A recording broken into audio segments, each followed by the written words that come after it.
Now we're up here at the Buddha garden. I want to take you through a little tour, show you where I'm at with my fall time cleanup, and talk about what my plans are here to put this garden away for the winter.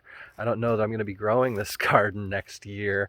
This property is for sale right now, but I still want to put these beds away correctly in case I am here and forever whoever is going to be farming here next year. So I'm going to flip the camera around and I'll walk you through the Buddha garden and show you where I'm at and what's been going on.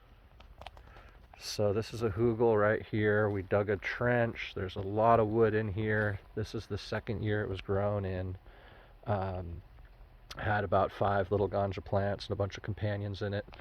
Harvested the plants, chopped and dropped all the stems. All the stalks have been chopped and dropped.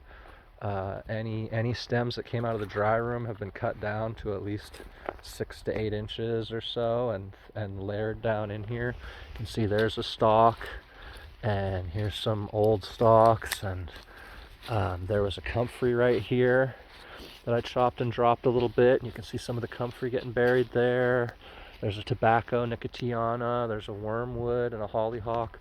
We want to have as many plants in this bed during the winter as possible. That'll help reduce any runoff. It'll help the soil from eroding. So then I went along and scraped up any soil and straw that had kind of come off the bed, off the sides, and just kind of cleaned up the sides and added that straw back onto the top. And this is straw that's been breaking down really nicely. I was finding tons of good mycelium when I was digging through this, so really happy with the breakdown there. What I do is I pull my drip lines out of the bed, roll them all up. You don't want your drip lines under your mulch because they could get a break. You won't know you're losing all this water. They could get chewed by a rodent. You always want your drip lines on top of your mulch. So we pull them out of the way. So this bed, you can see there is a stalk from a plant that just got cut.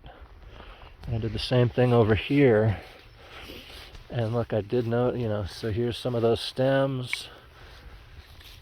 And yeah, this is all going to break down over the winter. This thick layer of mulch is really good to have on there to keep that soil from getting compacted. And I'm leaving as many flowers in place as possible. Calendula, a zinnia, some late season food sources for any insects that are around. And this wormwood, this is all going to grow back next year. This is a good perennial to have in your garden. It's a great trap plant for aphids. I've got a little Tithonia, Mexican sunflower, that I'm letting go to seed there, that'll collect the seed. So these beds are going to get they're going to get a layer of oak leaves. I've got a big pile down at the other garden that I've been breaking down for the last year. And I'm going to layer some of that on here, and I'm going to scrape up some of the new oak leaves that have just fallen. That's a big oak tree right there, and you can see leaves all over the ground. Along our roads here, they collect in the ditches along the road, so it's really easy to go and collect oak leaves right now if you look in the right places on our dirt roads that we live on. So this is one side of the Buddha garden.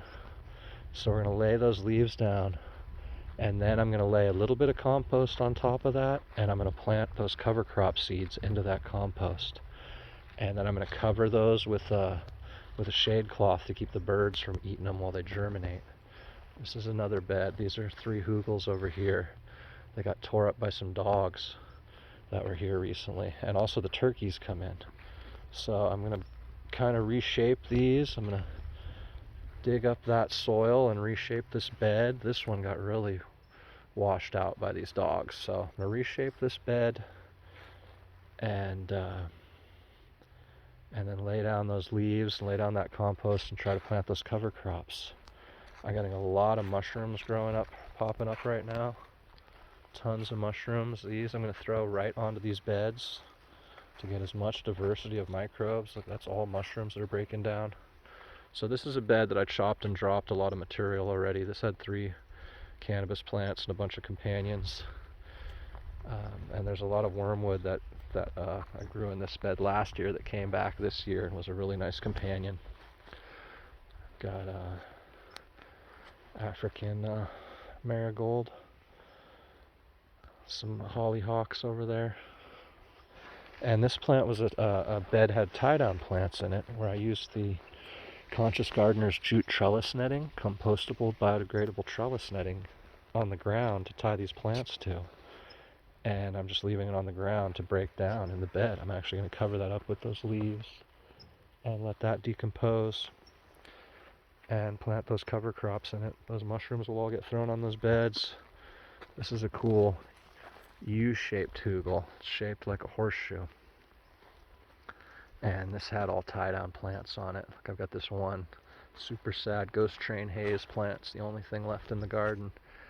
Looked like it was just going to die all year, and then finally in the middle of October it decided it was actually going to flower. So tie-down plant here with the net. The turkeys really tore this bed up. You can see it's really tore up over there. So I'm going to be reshaping this bed, adding some more soil to it, kind of building it back up. You can see how little soil was on this hugel. Look at the mycelium breaking that wood down. And the inside of that hugel, that's what you want to see, but you don't want this wood exposed. So we're going to make sure all that wood's covered up. Got some cantaloupes rotting there.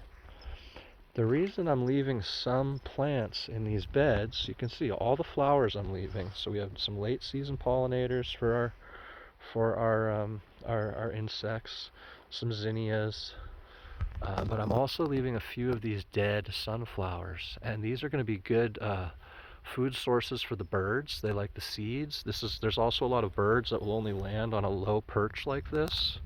They only like to land in the 6 to 8 foot range. So if you've got plants like this in your garden, you'll have more birds, which means you're getting more diversity, and they're eating more pests, more bugs. So I'm leaving as many of those plants as possible. I got a really big mallow growing there and there. Some really nice comfreys that I've been chopping and dropping and spreading everywhere. I got my water lines pinned up out of the way so that I can do my work, building my soil. Some nice keyhole shaped beds over here. And I'm going to dig out some of the soil that's fallen down and get it back up on top of the bed. And yeah, these will all get the leaf treatment and the cover crop treatment over here. So there's another dead sunflower that I'm leaving. There's the big tall tree tobacco that I'm leaving that's still blooming and flowering, and some more zinnias over here, and just tons and tons of mushrooms. So I'm really happy. I've got some really rich live soil, and I'm just chopping and dropping all this material. I've got a lot of these tillage radish. This is one here that I chopped and dropped. These tillage radish are a great cover crop because they make an actual radish that you can eat. But when we leave them in the ground and we cut off the top, these decompose in the ground. They really break up compaction. Look at that nice leaf mold right there. They really break up compaction, but as they decompose, they release all this nitrogen into the soil. So tillage radish is an excellent thing to have in your cover crop mixes, especially if you're growing in hugels or if you're growing in some new soils. So I'm going to bury that back up, cover that back up. And I got some other stuff decomposing in here. Nice little yellow squash there. Some really nice mushrooms growing right in this hugel. Lots of diversity and lots of life. Like I said, this is only a second-year hugel. This barely got any rain last winter, so I'm really excited to see what this does in the coming year. And yeah, so the next time you see these, I'll be covering them up with the next layer of leaves and shoveling some of this soil back into place and just shaping these beds up. So I hope you guys are getting out and putting your beds away for the winter. The important thing is get them covered. Don't let your soil be bare through the winter. Soil like this is just going to get washed away. There's going to be no life growing there. You want that soil covered. So get out, spend a little time in your garden. Don't just neglect it for the winter. Definitely don't let that soil all wash away. the other important reason that I leave a lot of these dead plants, you can see all these tall dead plants over here. This is kind of a wetter area that in the winter fills up with some water. You can actually see some water here starting to fill up from the rain. And so most people would weed whip this and get all these weeds down, but I like to leave this area really wild during the summer because it's a ton of habitat for bugs.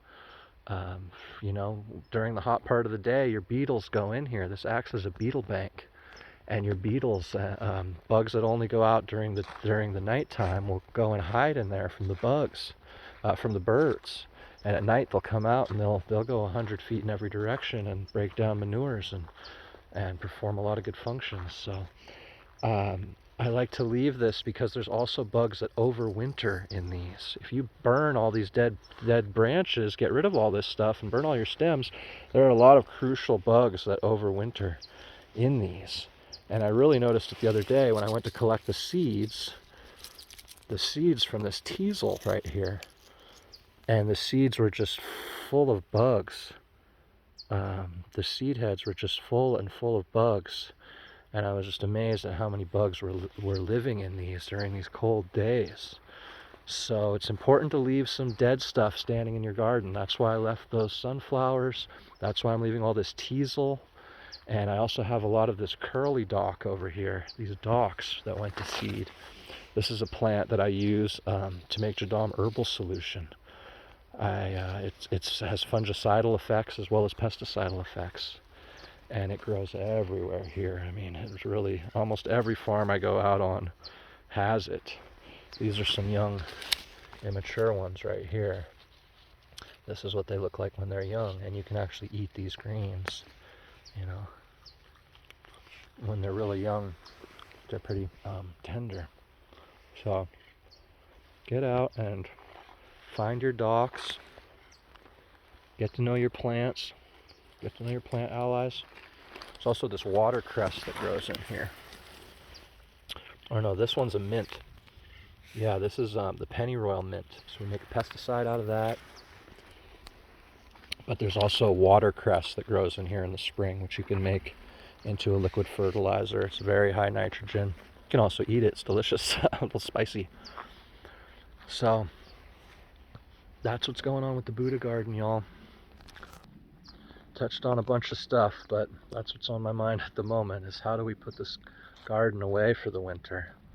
And I'm going to throw all those different cover crop seeds on there, all those different seeds, and let them sort it out. You know, the ones that know how to grow are going to grow, and they're going to grow like crazy. They're not going to need much attention from me. I'd rather have, you know, any plant in there than no plant.